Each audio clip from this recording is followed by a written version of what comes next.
Good morning, class 7th. Welcome in your online class of computer.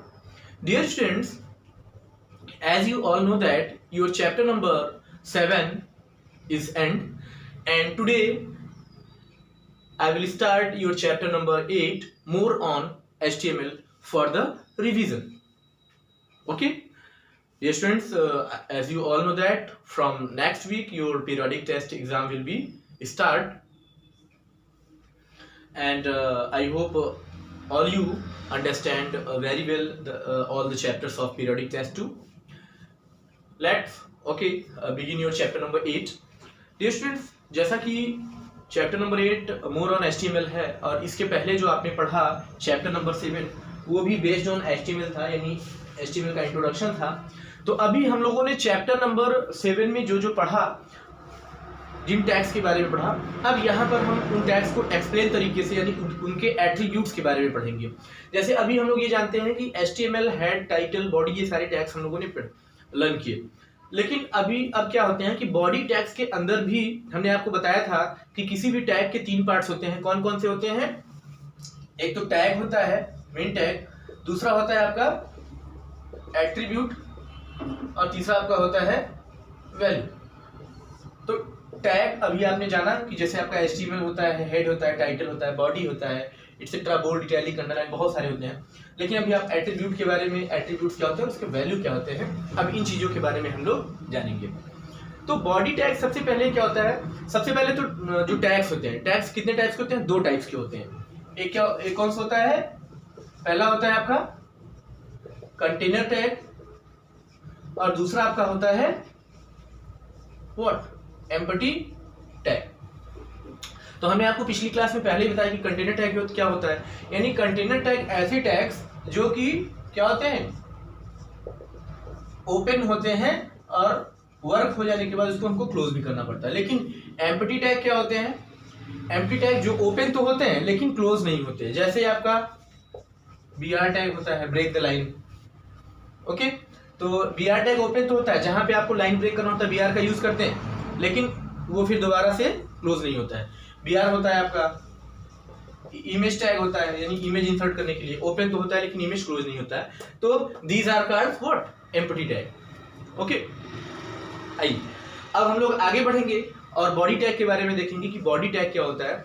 तो body tag is the main container tag of your HTML program which is used to create all your programs। यानी body tag ही आपका पूरा main base होता है, आधार होता है आपकी प्रोग्रामिंग का, क्योंकि बॉडी टैग के अंदर ही हम सारे अपने प्रोग्राम जो हमारे वेब ब्राउजर पे, यानी प्रोग्राम क्रिएट करने के बाद जब आप अपने प्रोग्राम को रन कराते हैं तो रन कराने पे आपके वेब पेज पे जो चीजें, जो कंटेंट शो होती हैं, वो कंटेंट कहाँ पे लिखे जाते हैं? बॉडी टैग के अंदर। यानी जितने भी विजिबल आपके कंटेंट्स होते हैं वेब पेजेस पे, वो कहाँ लिखे जाते हैं? बॉडी टैग के अंदर। अंडरस्टैंड? बाकी आपके जैसे आप शुरुआत कहाँ से करते हैं? बिगनिंग आप करते हैं HTML, then head, then title, फिर यहाँ पे टाइटल देते हैं, फिर टाइटल को क्या करते हैं? क्लोज, देन स्टार्ट फ्रॉम, यहाँ पे स्टार्ट करते हैं बॉडी से। ये जो आपके टैग्स होते हैं ये हेडर होते हैं, यानी सपोर्टिंग टैग्स होते हैं। लेकिन मेन कंटेंट ऑफ प्रोग्राम शुरू कहां से होता है? यहां से शुरू होता है। ओके, ठीक है, तो ये चीजें हैं। अब यहां पे आप देखेंगे कि जैसे टैग है, अब बॉडी में एट्रीब्यूट्स क्या क्या होते हैं, यानी बॉडी टैग के कई सारे अलग अलग एट्रीब्यूट्स होते हैं।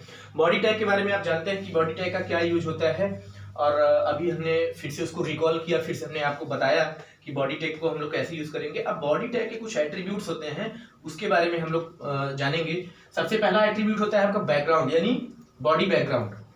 तो बॉडी बैकग्राउंड में क्या होता है? जैसे आप अपने प्रोग्राम के बैकग्राउंड में कोई इमेज सेट करना चाहते हैं, बैकग्राउंड में कोई भी चीज़ आप टेक्स्ट या अकॉर्डिंग टू द नीड कोई भी चीज़ अगर सेटअप करना चाहते हैं अपने वेब पेज के बैकग्राउंड में, तो वहाँ पे आप इस तरह से उसको यूज करेंगे, बॉडी बैकग्राउंड। ठीक है, देखिए HTML हेड, टाइटल, ये सारी प्रोग्राम्स में कॉमन होता है, तो बार बार मैं इसको नहीं लिखूंगा, वो कंटेंट वो अंडरस्टूड है, सारे प्रोग्राम में लगाना ही होता है। तो मेन प्रोग्राम शुरू होता है बॉडी से, तो इसलिए मैं बता रहा हूँ। तो बॉडी बैकग्राउंड, देखिए ये क्या है आपका, ये टैग है, और ये क्या है आपका एट्रीब्यूट है, ठीक है। अब यहां पे जो चीज आएगा ये क्या होगा आपका वैल्यू। तो किसी भी टैग के ये तीनों पार्ट्स होते हैं। अब ये टैग हो गया मेन टैग, ये एट्रीब्यूट हो गया वैल्यू। बैकग्राउंड में आपको वैल्यू यानी कोई इमेज लगाना है, तो हमने आपको बताया था कि इमेज लगाने के लिए आप यहाँ पे क्या करेंगे, उसका एड्रेस यानी उस इमेज का आपको एड्रेस कॉपी करना होता है। कैसे कॉपी करना होता है, सपोज दैट आपके सी ड्राइव में आपने इमेज सेव किया हुआ है, आप सी ड्राइव में जाएंगे, वहां पे इमेज की फाइल है, उस पर क्लिक करेंगे। अब यहाँ पे कई सारे अलग अलग इमेजेस के आइकन्स आपको शो हो रहे हैं। तो जो इमेज आपको लगाना है, सपोज दैट ये इमेज लगाना था, इसका नाम है r.jpg। इस पे आप क्या करोगे राइट क्लिक करोगे, इसी फाइल पर आप राइट क्लिक करोगे। राइट क्लिक करने के बाद सबसे लास्ट में जब राइट क्लिक का ऑप्शन जब वो क्लिक करोगे तो उसका जो सेटिंग बॉक्स खुल के आएगा, लास्ट में आपका प्रॉपर्टीज होगा। तो प्रॉपर्टीज पे जब क्लिक करेंगे तो इमेज की प्रॉपर्टी पूरा खुल के आ जाएगा। तो यहाँ पे आपका क्या होगा, एक इमेज का एड्रेस होगा, लोकेशन जिसको बोलते हैं, लोकेशन होगा। इस लोकेशन को आप क्या करोगे, कॉपी करोगे यहाँ से, और कॉपी करके इस प्लेस पर यहाँ पे ला करके आप क्या करोगे, पेस्ट कर दोगे। इस लोकेशन को यहाँ पे पेस्ट करोगे, और पेस्ट करने के बाद लास्ट में यहाँ पे इमेज का क्या होगा, नेम होगा, जो हमने यहाँ आपको बताया। जैसे मान लीजिए कि इसका नेम जो है वो क्या है R, तो यहाँ पे इमेज का एड्रेस किस तरह से होगा, एड्रेस ये से होगा C:\/ images, ठीक है, स्लैश, ये मान लीजिए उसका एड्रेस हो गया। अब इसका नाम आपको पेस्ट करना है, R है, ठीक है।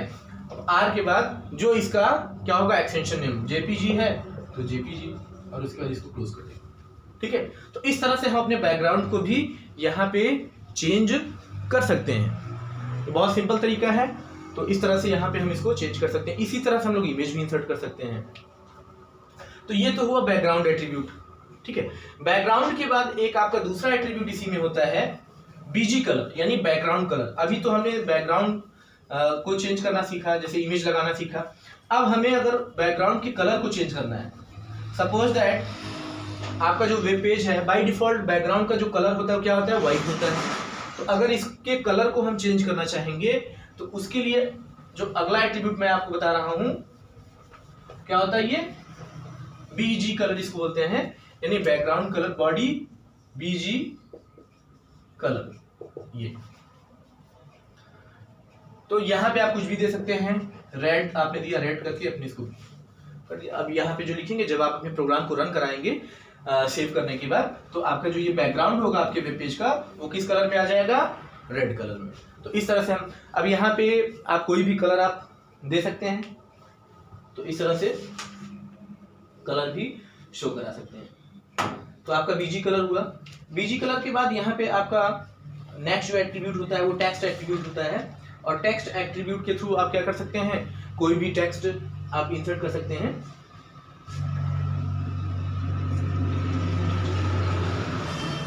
कोई भी टेक्स्ट का कलर चेंज कर सकते हैं। जैसे आपने अभी क्या किया, यहाँ पे बीजी कलर आपने चेंज किया, बैकग्राउंड कलर। अब अपने टेक्स्ट को, यानी टेक्स्ट जो आपका होता है यहाँ पे जो जब आप टाइप करते हैं तो बाय डिफॉल्ट क्या होता है, किस कलर में होता है, ब्लैक कलर में होता है। तो ब्लैक कलर से अगर आप इसको किसी डिफरेंट अलग कलर में आप करना चाहते हैं तो उसके लिए आप क्या करोगे, यहाँ पे बॉडी टेक्स्ट कलर, यहाँ पे जो भी आप कलर देना चाहते हैं, ब्लू देना चाहते हैं, ब्लू आप यहाँ पे राइट करो। तो अब जो आप टेक्स्ट का लिखा हुआ आएगा किस कलर में आएगा, आपका ब्लू कलर में आ जाएगा, ठीक है। तो इस तरह से इन चीजों को हम चेंज कर सकते हैं। तो इस तरह से हमने बॉडी टैग के 3 एट्रीब्यूट्स पढ़े, background, BG colour and text colour. Okay, I hope class 7th आप लोगों को बहुत अच्छे से समझ में आया होगा जो हमने आपको एट्रीब्यूट्स के बारे में बताया। तो डियर स्टूडेंट्स, जैसे आप कलर देना चाहते हैं तो यहाँ पे आप अपनी बुक के पेज नंबर 81 पे जाएंगे। तो जैसे हम यहाँ पे कलर लिख रहे हैं तो यहाँ पे आप कलर का कोड भी दे सकते हैं। तो कलर कोड देने के लिए आप पेज नंबर 81 पे फिगर नंबर 8 टेबल आपको यहाँ पे मिलेगा। जैसे यहाँ पे रेड का है #F 4 टाइम्स 0 है, लाइन कलर के लिए #00 FFF है, ब्लू के लिए हैश 4 टाइम्स 0FF है, तो सबके अलग अलग कोड्स है। तो इस यहाँ पे आप वो कोड्स भी अप्लाई कर सकते हैं। वो कोड आप टाइप करेंगे तो भी वो कलर आप वहाँ पे शो करेगा। तो दोनों तरीके से आप कर सकते हैं, ठीक है। अब नेक्स्ट टैग है आपका पैराग्राफ टैग, यानी पी टैग आप लोगों ने पढ़ा होगा। या अगर पैराग्राफ टैग जो होता है, अगर आप अपने वेब पेज पर कोई पैराग्राफ क्रिएट करना चाहते हैं, ठीक है। पैराग्राफ दैट मीन्स आप लोग सभी लोग जानते हैं कि आपकी बुक्स में जब आप लिखा होता है, कोई कंटेंट होता है तो अलग अलग पैराग्राफ में होता है। तो वही चीज यहाँ भी है सेम। तो इसको यहाँ पे पी टैग से डिनोट करते हैं हम लोग, यानी पैराग्राफ टैग को। और इसका यूज होता है to create a paragraph on your web page, understand. तो इसको वेब पेज क्रिएट करने के लिए, यहाँ पे पैराग्राफ क्रिएट करने के लिए वेब पेज पे इसको हम यूज करते हैं, पैराग्राफ टैग का, पी टैग का। इसका सिंटैक्स क्या होता है, पी आपने ऐसे लिखा, फिर आपने अपना जो भी पैराग्राफ है आपने पैराग्राफ लिखा, लास्ट में आकर के पी को हमने क्लोज कर दिया, तो आपका एक पैराग्राफ क्रिएट हो जाएगा। अब यहाँ पे पैराग्राफ का एट्रीब्यूट है, तो पैराग्राफ का एट्रीब्यूट हम लोग देखेंगे, इसका है अलाइन। पैराग्राफ में हम लोग अलाइन, इसका एक एट्रीब्यूट होता है, एट्रीब्यूट व्हाट, अलाइन एट्रीब्यूट। तो अलाइन आप सभी लोग जानते हो, अलाइनमेंट जिसको आप बोलते हो। तो अलाइनमेंट जो आपके 4 टाइप के होते हैं, आपके एक राइट होता है, लेफ्ट होता है, उसके बाद आपका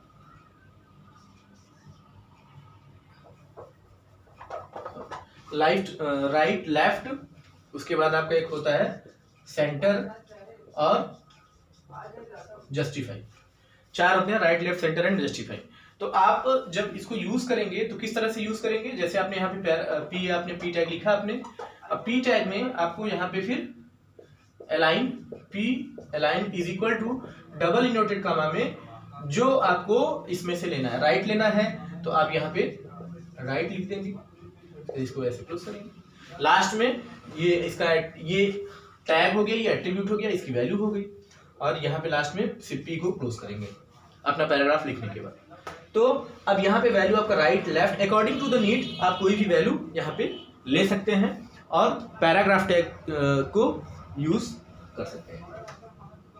तो डियर स्टूडेंट्स, इस तरह से आज हम लोगों ने जो कवर किया आपकी chapter number 8 more on HTML में, हमने आपको बॉडी टैग और उसकी एट्रीब्यूट्स के बारे में बताया, पैराग्राफ टैग के बारे में बताया हमने आपको, और उसके एट्रीब्यूट्स के बारे में बताया। अब हम लोग नेक्स्ट क्लास में नेक्स्ट टैग के साथ आगे बढ़ेंगे और उसके फीचर्स और उसके एट्रीब्यूट्स के बारे में बताएंगे। देन क्लास होमवर्क जो आपका है आज का, पहला क्वेश्चन है आपका explain body tag and it's attributes with an example, and second question है आपका what is the use of paragraph tag and explain with its attribute. Okay, तो ये आज आपका होमवर्क है। इसी के साथ आज का वीडियो हम लोग एंड करेंगे। एंड स्टूडेंट्स, आपका पीरियोडिक टेस्ट एग्जाम जो है जनवरी के फर्स्ट वीक से स्टार्ट हो रहा है, तो आप सारे टाइप के क्वेश्चन अच्छे से लर्न करिएगा। अगर कोई प्रॉब्लम होता है तो आप मैसेज ड्रॉप कर सकते हैं, आपको सॉल्यूशन मिल जाएगा। एंड सेकेंड थिंग इज आपके सारे वैराइटीज ऑफ क्वेश्चंस उसमें रहेंगे, like MCQs, true false, fill in the blanks, matching questions. एक न्यू पैटर्न होगा एक क्वेश्चन का, केस बेस्ड स्टडी का, ठीक है। तो केस स्टडी के क्वेश्चंस आपको इस बार मिलेंगे। केस स्टडी दैट मीन्स जैसे आप इंग्लिश में पैराग्राफ करते हैं, पैराग्राफ से क्वेश्चन स्टैक करते हैं, तो उसी तरीके से आपको एक पैराग्राफ मिलेगा और पैराग्राफ में आपको 3 क्वेश्चन दिए जाएंगे, ठीक है। तो उन तीनों क्वेश्चंस का आंसर इस पैराग्राफ में छिपा होगा और उसको आप वहाँ से रिट्राइव करेंगे और अपने आंसर्स को लिखेंगे। तो ये एक न्यू पैटर्न होगा, एक नया क्वेश्चन होगा। और बाकी के क्वेश्चंस, बाकी का जो पैटर्न है वो जैसे आप पहले करते आए हैं उसी तरह से होगा। तो इसी के साथ आज की क्लास हम लोग एंड करेंगे। Okay, thank you class.